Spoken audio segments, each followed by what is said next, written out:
I'm Joe Karbowski, COO and CTO of Assure Software. I'm here today in lovely West Yorkshire to talk to you about the top 5 things I wish I knew before becoming COO or CTO. Number 1 is half versus half-assed. And I first heard that phrase in a book from Jason Fried of 37 Signals, where he talked about that sort of, at the time, MVP product, but really that word wasn't in vogue yet. So for us, this half versus half-assed was really key for us to develop a product set that would be very specific and focused to a market, not try to be everything to everyone. When you try to spread too horizontal, you end up doing a lot of things half-assed and you're really not delighting anyone. So number 2 is trust but verify. And I have a very practical hands-on lesson with that right this minute. When I rented this vehicle, I had rented it with the navigation on it.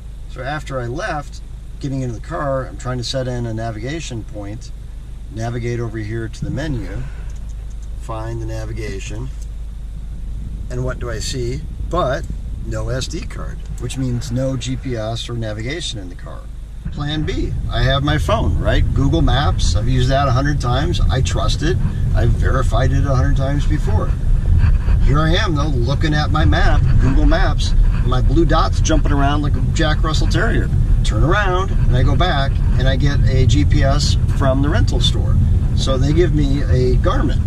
And if I look at that, so I get a Garmin. I don't know how old it is, but now I haven't trusted this Garmin before, and I have to drive.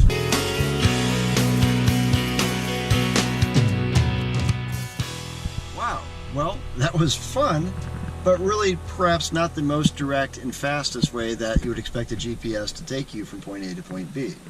So, trust and verify.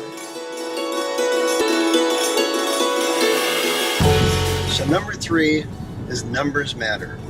And that's my definition, if you will, of the struggle between a public company's growth and the cynical side of me that looks at this 90-day scorecard, and the learner side of me that wants to understand how investors see product, how investors see solutions. So, from a public company side, there's not a lot of visibility to every single thing that's going on in every company, right? There's 4,000 public companies in the US. There's 10,000 companies around the world, right? The world's not flat. So what struck me as interesting was 10,000 is the same number as the number of waterfalls in Iceland. So if you take a quick look around here,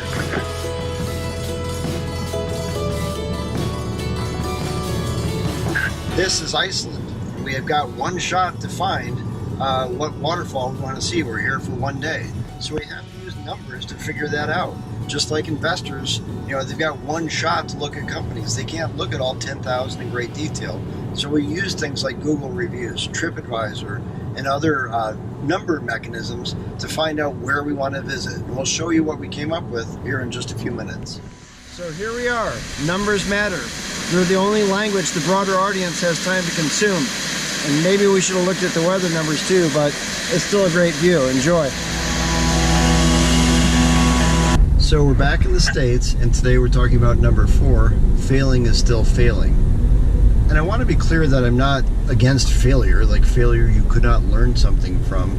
But my point is that the larger your organization grows, the greater the impact of failure. Meaning, if you're $1 million pseudo startup and marketing data indicates that you need to pivot, change some of your approaches, well, that's intelligent management, right? You're taking data, you're learning, and you're pivoting. But as you go up the food chain, you're a $5, $10, $50 million, $100 million company, the inertia that comes with an organization of that size is greater. And so today we're at a place where making intelligent decisions, you might not think about it at first, but it really comes into play. We're outside Traverse City here in Sleeping Bear Dunes, and in a moment we're going to show you a place where decisions count.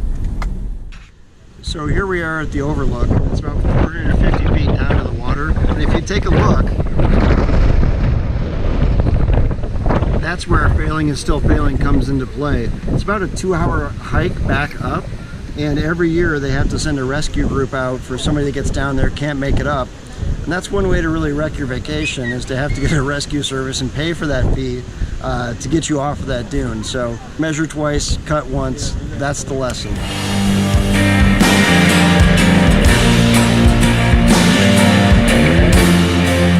So that brings us to number 5 on the list, which is talent matters. And talent matters, I was actually just talking with our CFO, Kellen Brannon, on the topic tonight. Talent matters is the idea that you need to hire towards where you're going, not where you're at right now.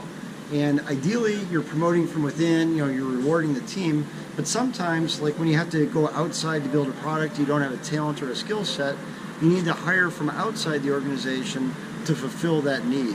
And that's okay to do. Just make sure you're communicating with your team so that they know what's going on, and ideally that person is growing and building their talent and their career path, and they're not feeling that as a threat. So talent matters.